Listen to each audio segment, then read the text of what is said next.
So ayun mga idol, panoorin natin si Pare Koy kung ano ba yung ginagawa nito ni Pare Koy mga idol.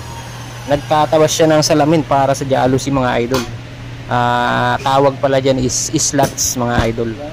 So 1,000 pieces daw yung tatabasin niyang slots mga idol, yung salamin para sa jealousy mga idol. So dito mga idol is kung ganito kasi ang gagawin niya is patatagalan siya. So ngayon mga idol, naisip niya gumawa na lang siya ng pattern para mas mabilis mga idol. So panoorin natin mga idol, baka may makuha tayong tips kahit na kaunting idea mga idol para makatulong sa mga gawain natin mga idol. So ito mga idol is kumuha siya ng tubular dito na 4 inches yung lapad. So biniyak niya.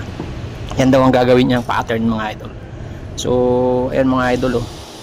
Tapos pinutol niya yung palikpik ng isang ano mga idol, ng isang kabiyak. Yun oh, pinutol niya. So ito pala is gagamitin niyang, isasapin niya pala ito doon sa may kabilang side nung ginawa niyang kabiyak nung ano, nung tubular na pinutol niya mga idol. So para lumit niya naman yung sukat, para pumalso yung salamin doon sa ano, sa nilagay niyang sapin, para medyo lumiit, maging gis lang yung sukat ng slots mga idol, sumakto doon sa kailangan niyang sukat para sa jealousy mga idol. So tingnan natin ito mga idol. Aluminum daw yung ginawa niyang pattern mga idol, kasi pag kahoy daw mabilis masira eh. So ayun mga idol, tinesting niya na yung ano, yung sukat kung sakto na. Sakto naman mga idol. So nilagyan niya pa ng hawakan niya no.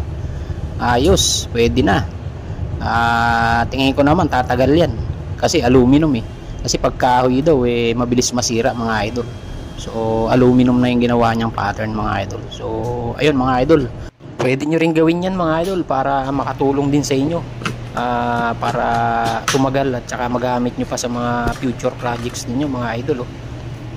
Ganito daw maglagay ng SOBC si Pare Koy mga idol oh.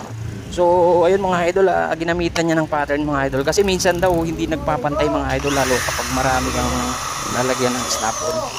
So ginamitan niya ng pattern mga idol. So kayo mga idol, ganito din ba ang ginagawa ninyo mga idol? Gumagamit din kayo ng pattern?